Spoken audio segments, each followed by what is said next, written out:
back, everyone, to another episode of College Hockey Talk. On today's podcast, I'm joined by a very special guest, two-time national champion with the Minnesota Gophers, two-time Olympic silver medalist, and U.S. Hockey Hall of Famer, Natalie Darwitz. Welcome to the podcast, Natalie, and thank you so much for coming on and talking to me about your college hockey career. Well, thank you for having me. I appreciate it. Anytime to talk hockey is always a fun time. So especially college hockey, one of the greatest times of your life. And so happy to be here. Well, thank you so much for coming on. And how have you been handling the pandemic so far, since it's almost been a year since it just started, which seems crazy to me? Yeah, I feel like the last year's felt like 5. But you just try to control what you can. It sounds cliche and easier said than done, but my mentality and our mentality of our college team. I coach a D3 women's hockey team in St. Paul, Minnesota, and it's just kind of been roll with the punches and expect the unexpected daily. So we've been hanging in there, getting as much ice time as we can with as much as COVID and testing allow, and making the most of it. So What's D3 hockey looking like right now in college? Because I've only been following what's going on with D1 hockey. yeah, unfortunately, you're not hearing a whole lot about D3 just because number one, our NCAA championships were just unfortunately canceled about 2 weeks ago. So it's been a tough year. It's in Minnesota here. We have high school hockey that's big. That's gone off pretty well without any hiccups. And then the Division Ones are playing pretty regularly without much interruption. So we're kind of stuck in the middle, Matt, of the two, and where we have to test, but yet have to follow the state guidelines. And it's been a challenge. And to date, we've only played 5 games on our team. And if we'll probably be lucky if we get 3 or 4 more in the next 3 weeks. So it's been a grind, but I applaud our players and our school and our league for at least attempting to try to play instead of pulling the plug in September. Oh, that's tough, and hopefully you guys get to play some more games in the future. And being a coach, what's that like, and what's it like seeing the game from a different perspective? Because I know you've been coaching various teams throughout the past decade.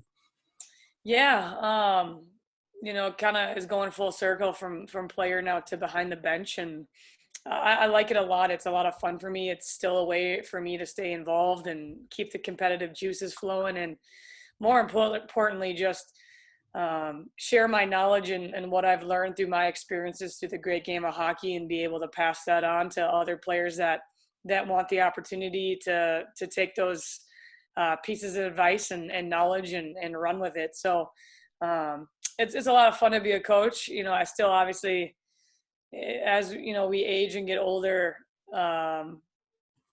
look back at the glory days and go, I just wish I could play one more time. But now is another way to give back. Definitely. Now, I want to transition and start off this podcast by talking about before you went to Minnesota. You're from Eagan, Minnesota. Talk about growing up there. What was that like, and how did you start playing hockey? Yeah, I'm the youngest of 3, and my older sister was into sports, just not hockey, and thankfully my brother was. My dad coached him. My dad played hockey growing up as well, and kind of being the youngest, it was either go with sister or go with dad. Kind of got carted around to what the older siblings were doing, and I always chose to go with dad and my brother to the rink. And just from kind of day one, I just had a love or a passion for wanting to play. I wasn't your typical girl at the rink. I was usually running around playing kick the can or having a stick in my hands, watching my brother, and actually watching the game, not getting into trouble sometimes. So I think from early on, it just was something that excited me and something I wanted to do, and it was a lot of fun for me. So I started playing when I was 5 years old. I grew up playing with the boys just because there were no girl teams, very few other girls playing in our state.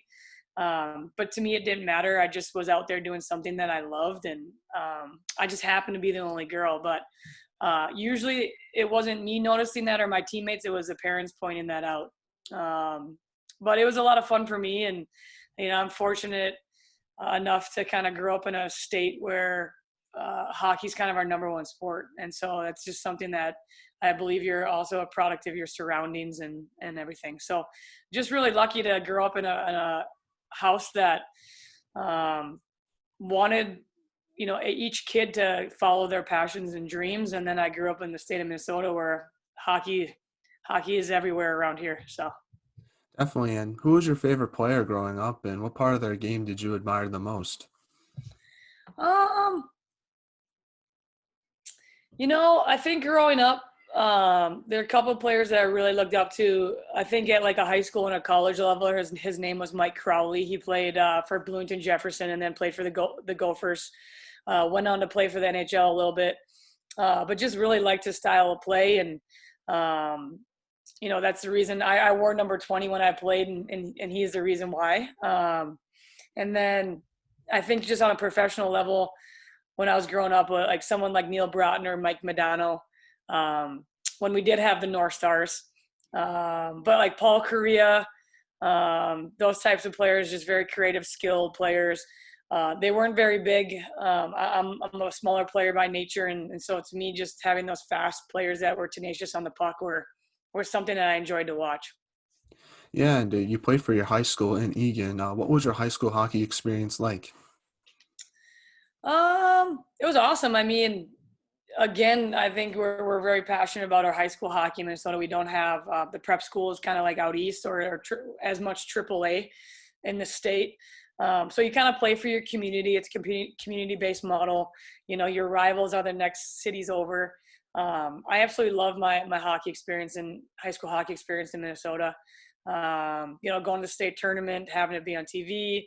It was just as a little girl or boy, that's what you grew up watching, and to finally play and get to do it, it was really cool. And some of my fondest memories are my high school days. Yeah, what was your favorite memory playing at Eagan High? I just think for me it was, when we had our big conference rival games where the rinks were packed with, not only moms and dads and grandma and grandpas, but a rowdy student section and bands playing back and forth. I think that's what embodies Minnesota high school hockey, is just the community base and following your community team. And so one memory that sticks out was back then our biggest rival was another city called Burnsville, and they were really good, and just kind of going to the rink and seeing not an empty seat and just have the bands going and the energy and electricity in the rink. It's kind of what you dream of as a little kid growing up, to play in front of a packed house in your community. Yeah, and you were talking about how big Minnesota high school hockey is, and I've seen the YouTube clips before of the state tournament. It's pretty insane how you guys pack the XL Center and just how cool it is. What's it like being a player in that atmosphere in Minnesota high school hockey? Because I know here out east, a lot of the players that I know have to go out to juniors in the Midwest to get noticed by colleges. Yeah. We're just really fortunate and lucky that, every town has a team, and people want to get behind hockey in their community. But yeah, the high school state tournament is a phenomenal experience. The guys pack the Excel Center. The girls usually play in front of packed houses at their section finals, and have the bands going and the student section. So it's just a lot of fun to be a part of. And I think when you put the best hockey players in one area to see, I think it helps getting noticed for their future endeavors, whether they want to play college. It just helps them get noticed. So, it's cool to see when tournament time rolls around and playoffs, all the colleges coming out to watch, and players, in a roster, seeing where they're going to go in their next chapter to play hockey. Yeah, is it weird talking to other players that aren't from Minnesota just about that high school hockey scene? Because, like when I said, I'm from the out east, so it's hard to understand it. I know a lot of players that I've talked to who aren't from Minnesota agree with me on that. Yeah, it is. I mean, it's like us trying to understand prep hockey. It's like, wait a minute, what? So it's funny. We just kind of. I think when the East Coasters, especially when I played on the national team and talked to them, they're like, what's high school hockey? I know our high school hockey, like we have 5 teams and they can hardly skate.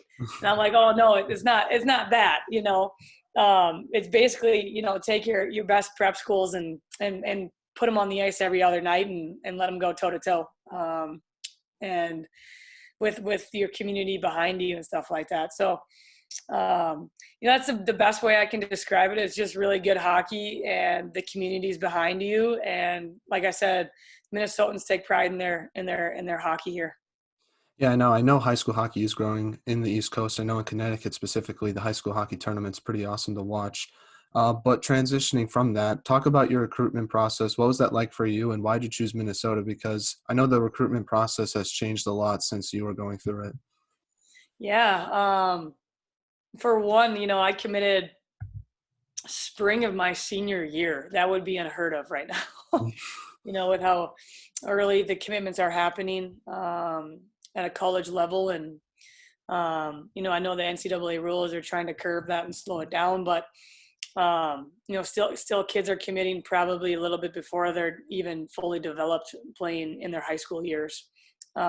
So, for me, it was, I had a different experience in my recruitment process because I was actually with the U.S. team training for the 2002 Olympics. So I didn't have the quintessential, do your visits and all that, talking to coaches a whole lot. Mine was a little bit different. I kind of put it on the back burner to follow my dream of making the Olympic team and playing the Olympics for the U.S. And then when that was over, that's kind of when I started my journey. And for me, it was kind of just a no-brainer to go to Minnesota. That's where I knew a lot of other great players were going. They were getting a brand new facility in Ritter Arena. I grew up, every Friday and Saturday night watching the men's team on TV. Again, as a Minnesotan, it's just kind of in your blood to naturally just go to the Gophers. At that time, the neighboring schools in the Midwest, Wisconsin, Bemidji, St. Cloud, Mankato, they weren't as established. Like Mark Johnson wasn't at Wisconsin yet. If he was, that might have swayed me a little bit to look a little further into Wisconsin. Nothing against the East Coast schools. I just was a homebody and knew I wanted to stay in the Midwest. So, for me, to go to the Gophers and to be, 15, 20 minutes away from home and have my parents and family be able to see me play on a weekly basis was really important to me. And then to go there and go to a program that had potential to win some national championships certainly lured me there as well. Now, what was the biggest adjustment you had to make to college hockey? Was it the speed of the game or the mental side of the game, making quicker decisions with the puck? And since you're going against players that were 4 years older than you were during your first year in college? Again, my adjustment process was a little bit different because I was just playing for the Olympic team. So I don't think the speed of the game or the decision making was something that was a concern just because I was playing at the highest level previously. I think for me it was just I was actually playing with players my own age again. Whereas in the Olympics, I was 18 years old playing with 25, 28, 29-year-olds. For me, I was in my age range again. So that was really exciting just to be with peers my own age and to be able to be normal in a normal college setting and to learn and grow and become a student athlete and make friends outside of hockey and just have the whole college experience. That was just really fun to do. So, yeah, the hockey wasn't too much of an adjustment, but it was more pressure because players like myself and Chrissy were just coming off of going to the Olympics with a lot of pressure of carrying a team. I think that was probably the biggest adjustment.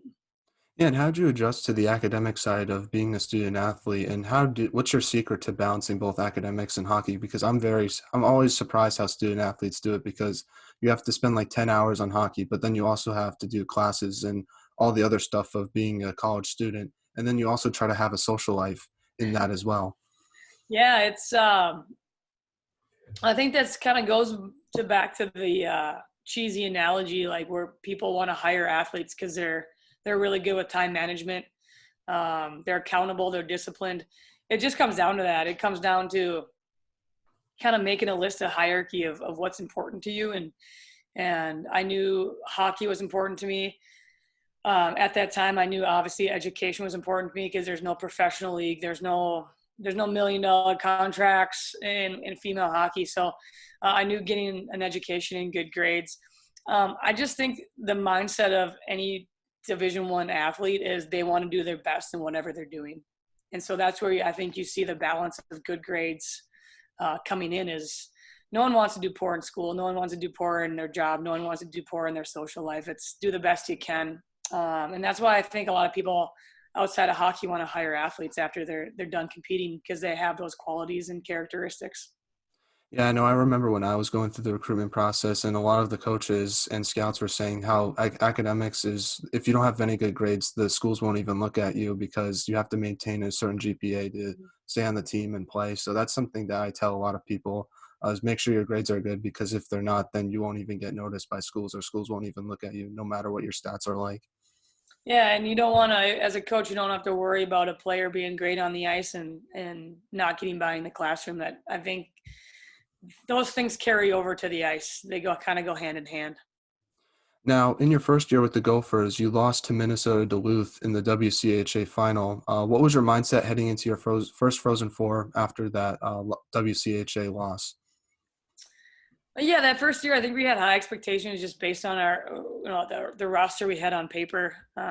Duluth had a great team. They had a lot of international players that were also in the Olympics.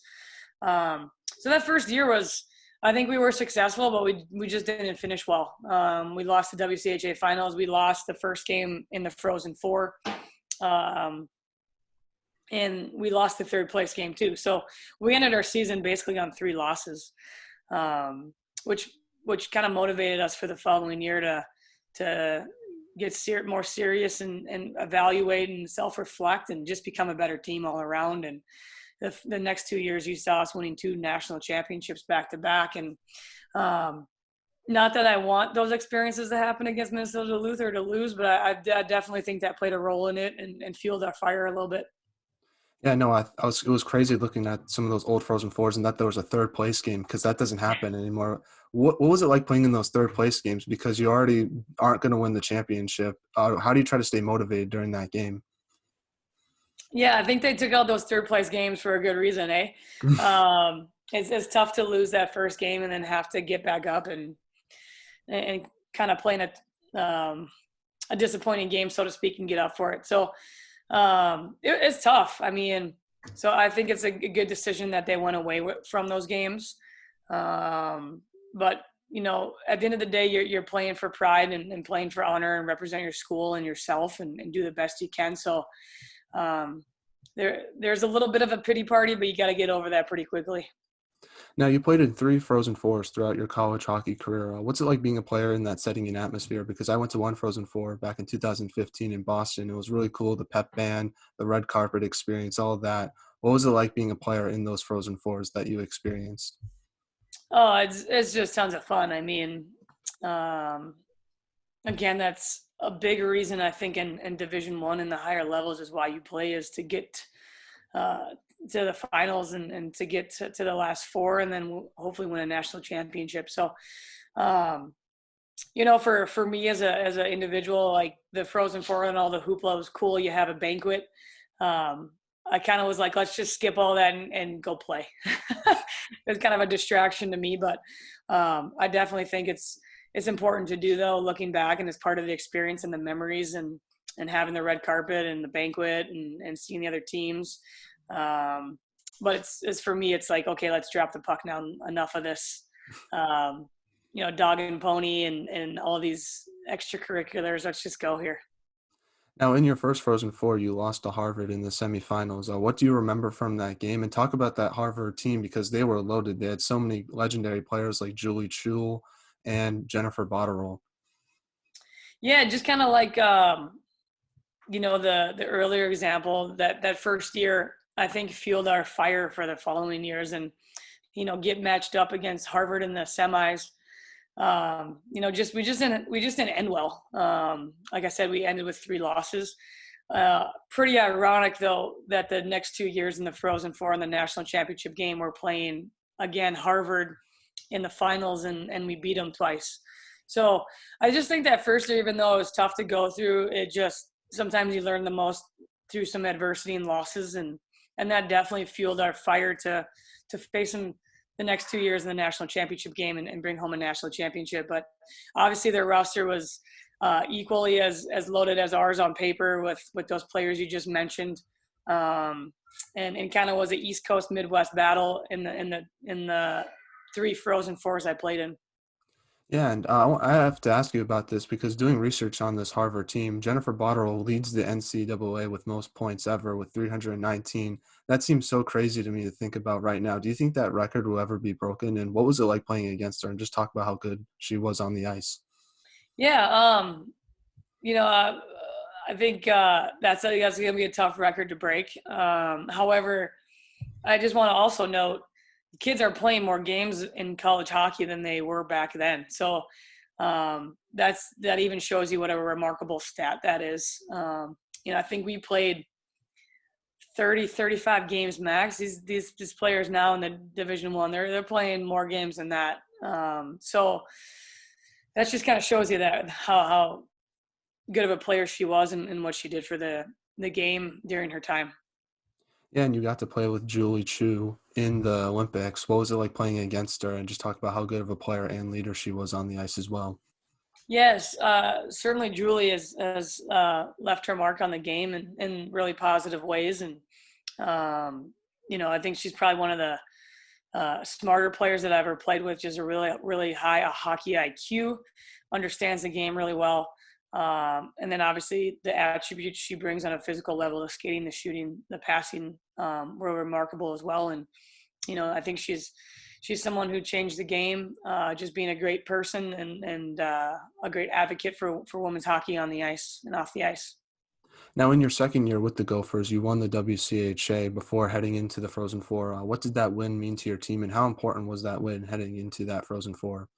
Yeah, I think just like the previous year, just losing that, it just fueled our fire for the following year to take care of business. Um, we won the regular season, the tournament, and then a national championship. So that year was pretty cool to check off all 3 boxes of all the trophies that were available that we could have gotten. So again, we knew Duluth would be good. We knew the target was on their back. We kind of did the underdog role of hey, let's just come on from behind here. Everyone's expecting Duluth to be good again. And then that's kind of when we took over and kind of took over for the next few years. In the semifinal of that year, in the Frozen Four, you played Dartmouth. What do you remember from that game, and what was your mindset heading into your first championship game that season? I think actually we got down early to Dartmouth and kind of put us on our heels a little bit, and we were able to have a strong second and third period. And I think the score was like 6-2 or something like that. So it was good just to kind of get the monkey off the back, so to speak. Just because the previous Frozen Four, we took a Dixie against Harvard in the semis. So it was really good just to go, okay, take a deep breath. We can do this. Now we're in the finals. And at that point, we really liked our team and our chances and how we were playing. Now, you won your first national championship back in 2004 against Harvard. What emotions were you feeling after that win, especially beating Harvard since they eliminated you the previous year, and since it was also Minnesota's first ever national championship in program history? Yeah, I mean, again, I think it's to look back on the storyline of the year before. You see them in the semis and they beat us up pretty good, to then getting to the finals and facing them again. I think it was 2-2 going into the third, and in the third period we just kind of broke it open. I always remember our assistant coach Joel Johnson at the time, always said, I think we had probably one of the most dominant lines in college women's hockey between Chrissy Wendell, Kelly Stevens, and myself. He always said, teams will be able to skate with you the first and second period, and in the third period, you just need to take it over. And that's exactly what we did. We put up 4 unanswered goals in the third and skated away, I think, with a 6-2 win. And so it's just, I won't say a sense of relief. It was just a sense of excitement, just because I don't think anybody was expecting us, with Duluth being the reigning champions and then Harvard knocking us off before them having, a all-star type roster. I just think we came in from the back and everyone knew we were going to be a threat, but no one really believed it until they saw it. Now, having the success you and your team had, what was the key for maintaining that success, and how did you and your team deal with the outside noise that you faced? I just think we got a taste of what it took, and knew how hard it was going to be. And I just think our team just looked adversity and fear in the eyes and dug deep. And it just was a lot of fun. Totally two different stories of our first year winning to our second. The first year winning obviously said, I think we were, we snuck in there. We were 3 to 4 ranked all year long. Whereas the next year that we won, we were ranked one, I think, every single week of the year and had that target on our back. So it was two completely different feelings. I think the second one was harder, knowing that it's just really hard to do something back-to-back in sports. It's probably one of the hardest things to do with the target on your back. But it's also my favorite memory now because of how hard it was. Yeah, and what type of leadership did you want to bring that Minnesota team your final year? And were you more of a vocal or lead by example type of player? As more of a lead by example, I'm pretty quiet by nature. When I do say something, it's usually not sugarcoated, it's to the point. But I went out there for myself and just tried to lead by example with good work ethic, with a battle level, a hard compete level, and do the best I could for my team to give us a better opportunity to win. And that year, the tournament expanded to what it is now today. Was there a change in your approach in that tournament to compare to the other ones you played in? No, I mean, anytime you're in playoff hockey, it's do or die, and I liked the new format. It allowed more teams to get in, which I think is important. But no, I mean, anytime it's playoff hockey, it's green light, hit the gas, and let's go. Yeah, and you played in Whittemore Center in New Hampshire. And if people who don't know who have played in that arena, the ice sheet is much larger than compared to other college hockey arenas. Was there adjustment playing in that arena? And as a player, is it nice to have more space on the ice because you have more offensive chances to score goals and more space on the ice to create plays? Yeah, we love playing at the Whitmer Center in New Hampshire, Olympic-sized sheet. Again, we were fortunate enough.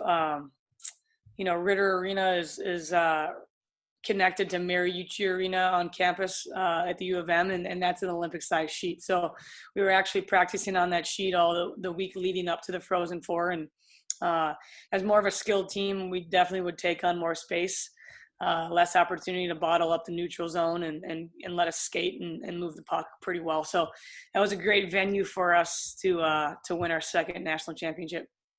Yeah, and you played Harvard in that championship game again. Did you learn anything playing the same team 3 straight times in the Frozen Four? And how did that build the rivalry between your two teams? Yeah, it certainly was a rivalry. When you put two teams together in the same setting and a do or die situation, it's going to create a pretty quick rivalry.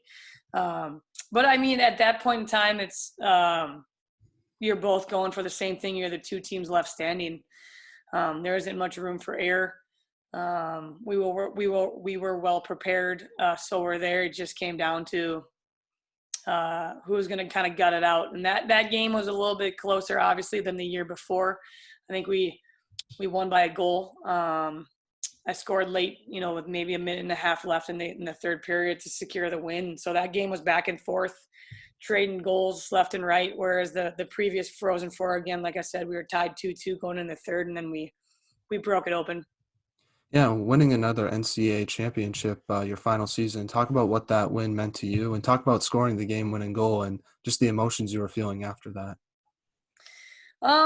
Yeah, I mean, again, that year was a difficult year in a sense of, again, the target was always on our back. We were now the favorites, being previous national champions, had the number one ranking all year long. That one was more of a relief, whereas the first one was like we had the underdogs and it was really exciting. So that one was just, we had to prove it every single game of the year. Anybody could knock us off. You're going to get your opponent's best game when they're playing the number one team in the nation. So we had to fight that off every single weekend. And then again, to go to the Frozen Four and to see our opponent be Harvard once again in the finals. It was just kind of a mentality of, all right, let's do this again. So it was a lot of fun. Yeah, and looking back at your time in Minnesota, what do you take away from your college hockey experience? Those 3 years, they're definitely by far some of my favorite hockey experiences in my life. Just again, the journey you go on with your team from September to middle of March. It's just the bond you have. Everybody played a role. The role players were crucial in our wins. The superstars had to be superstars. We had to get good goaltending. That all happened and came together. We were just a team, and we had a good culture in the locker room, and wanted to win for each other and play for each other and our coaches. So, again, some of the best memories I have are my college years. Yeah, and I want to talk now about your Olympic hockey experience for a little bit. You played in 3 Olympics. What is the process for getting selected to Team USA, and has it changed, or did it change throughout your 3 years or 3 Olympic experiences? Yeah, they were all different experiences. I mean, I think the first one, um, being young, and it was obviously my first one. Everything was new. We had a really talented team that year. We just picked a bad time to play not a so good game in the gold medal game against Canada. But um, just really cool highlights of my career, and I think all 3 Olympics were vastly different, with vastly different teams, vastly different coaches and rosters. And it's difficult to put 20 plus players together from different backgrounds, and some are used to being the superstars of their college team, now have to become a third line wing. It's a unusual dynamic, but it's always an honor and a great opportunity to represent my country at the highest level. Yeah, and what was it like getting the chance to represent the U.S. in Salt Lake City at USA? Because that's really cool, because not many players get to represent their country in their own country at the Olympics. Yeah, I was super fortunate to have 2 Olympics in North America. Obviously Salt Lake City and then Vancouver, Canada in 2010. A lot of Olympics don't get an opportunity to have an Olympics in North America, let alone your backyard, in Salt Lake. So super lucky and fortunate that happened, especially my first one. A lot of family was able to attend, a lot of friends of the family. Just felt a lot of support on that one. Um, which is probably why that one was my favorite Olympics out of the 3. So it was really cool and really fortunate to get to experience again two Olympics in North America. Just a lot of people don't know the stress to have to go overseas and get your family overseas, and where they're going to stay, and the amount of money that's going to cost. So just super fortunate that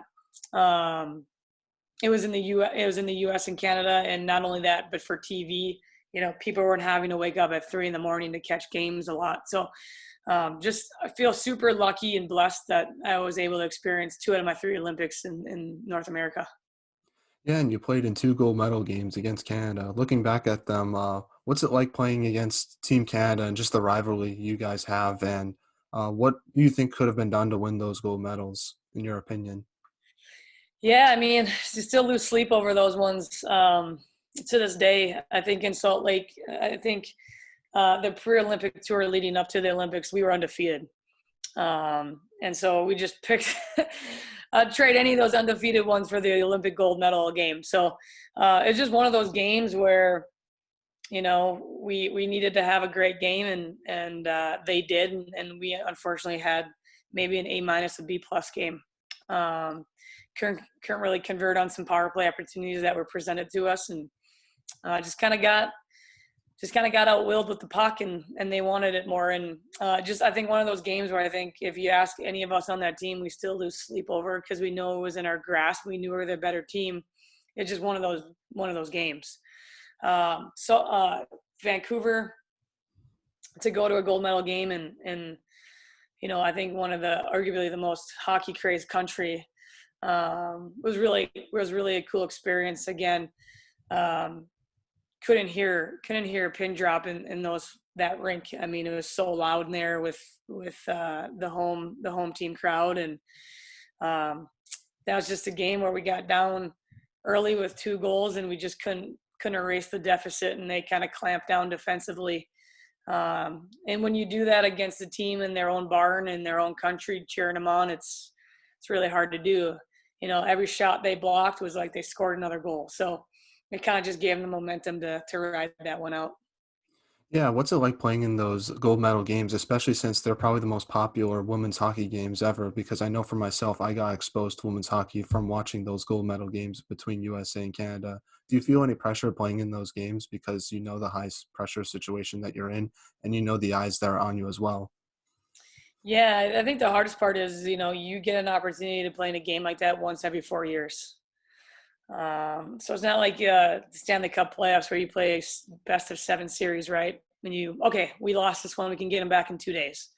There's no do-overs. I think that's one of the hardest things about the Olympic Games. I think that's what makes it great. Is that scenario right there? So, um, again, if I could go back and redo those three Olympics, I would. There's still nights I lose sleep over that or think about them and say, man, I wish I could do that one over.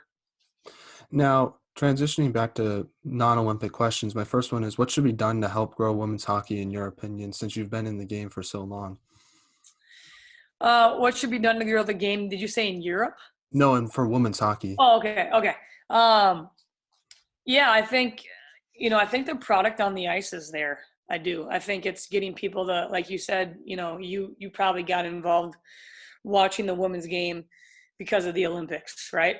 It was on TV. It was talked about. It was media presence behind it. That's probably the one of the biggest pieces that would help us out. Is just knowing that there are games on TV. I mean, even now, you can turn on the TV on a Friday night and you can catch any men's hockey Division One games. But how many Division One games can you catch of the women's?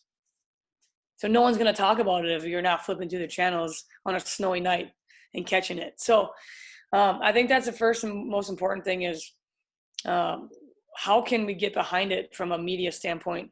And once people see the product, they're going to be hooked. It's a great product on the ice. It's just we're just not really moving the needle as far as getting it on mainstream media or talked about in the media.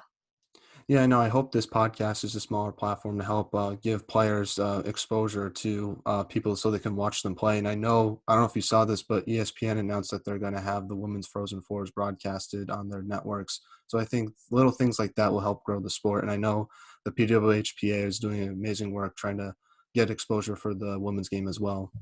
Yeah, and that's the stuff right there that we're talking about. If I remember our Frozen Four at New Hampshire. That was an NHL lockout year, coincidentally, and Doc Emmerich did the commentary for that game. So it's really cool to win that national championship and hear his voice behind the win.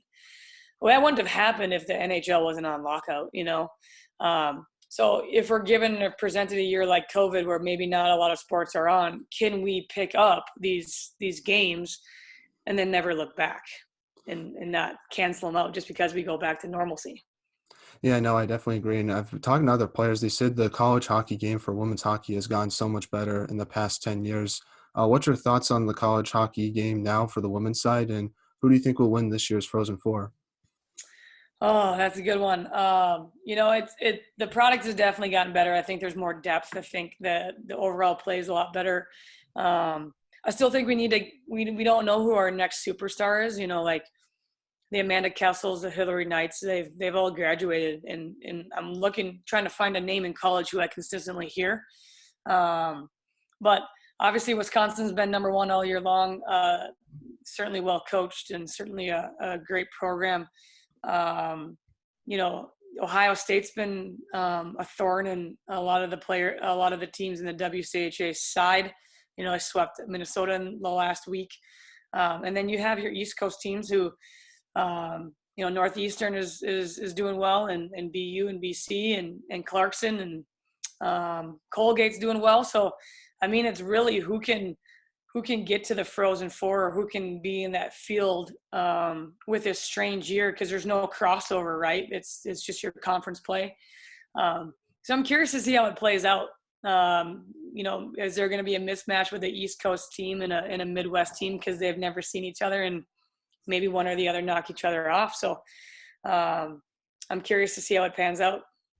Yeah, no, I am too, especially a team like Penn State, who have emerged as one of the best teams in the CHA, but they haven't played any Yeah, other non-conference games. So it'll be interesting to see how a team like that does against a WCHA or Hockey East team. And I think absolutely. that the tournament selectors, I feel so bad because there's definitely going to be one or two teams that might be left out that will be definitely question marks as well. But I'll probably go with Wisconsin. I think they'll probably win the tournament. I know a lot of Gopher fans are probably going to listen to this podcast and be upset at me. That's I just okay. think they've been the most consistent team this year in women's hockey, in my opinion. They have. They certainly have. So I'm actually doing the WCHA the finals at Ritter Arena in 2 weeks. So I'm excited to see those four teams that are there and in the championship game. Now, thinking about like superstars in college hockey, the one player that does stick out to me is probably Daryl Watts for Wisconsin. I think she's been very consistently well. I think Lauren Gable for Canada, she played for Clarkson. She's been really good as well. So I think those are two players that stick out to me that could potentially be big superstars in the women's college hockey and hockey games in the future. Yeah, that's exactly what we need. We need, like right now, it's do we have a Connor McDavid? Do we have a Sidney Crosby? Do we have, the top players in the NHL? It's you mentioned those two. I think they're right up there, and they're helping grow the game. But we certainly need some more superstars to help out. Now, what could I do better as an interviewer to improve this podcast and make this platform better? Especially, I want to hear your advice because you've done broadcasting before. I remember watching you last year do color commentary for the WCHA final. I think you're doing great. I mean, I think it's just all about talking about just free talking about hockey and where the game is and what needs to grow and what we can do better. So the fact that you're doing this podcast, Matthew, and getting it out there, it's a step in the right direction. If we could get just a little small baby steps and that those always help to I know we want things overnight and we want things fast, but sometimes doing it the right way is the way to go. Now, my last question to you is: what advice would you give players now who are trying to get noticed and recruited by a Division I school? Yeah, just with COVID year and the NCAA rules of Division Ones can't not really being able to go in person recruit and be proactive.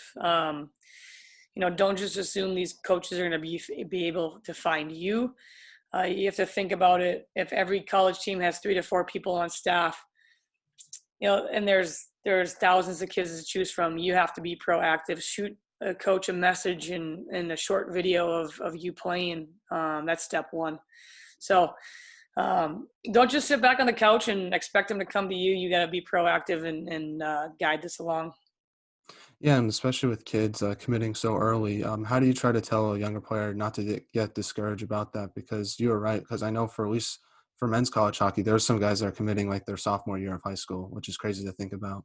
Yeah, it is, and you can't get discouraged, even though sometimes we can play the comparison game of, well, I might be better than her, or how come she's going here and I'm not. You just got to go out and do some work behind the scenes and contact those schools, send some video, encourage them to come watch you, or whether that's on a live stream, and just be proactive and stay in touch. It's going to take work. Nothing ever comes easy that's worth it. So you just got to go out there and pound the pavement and do some work behind the scenes. Well, thank you so much, Natalie, for coming on. I really appreciate it. It was an honor getting the chance to speak with you today. I wish you all the best with your Division III team in the future, and we'll stay in contact soon. Thank you so much. I really appreciate it. No problem. Take care. Bye.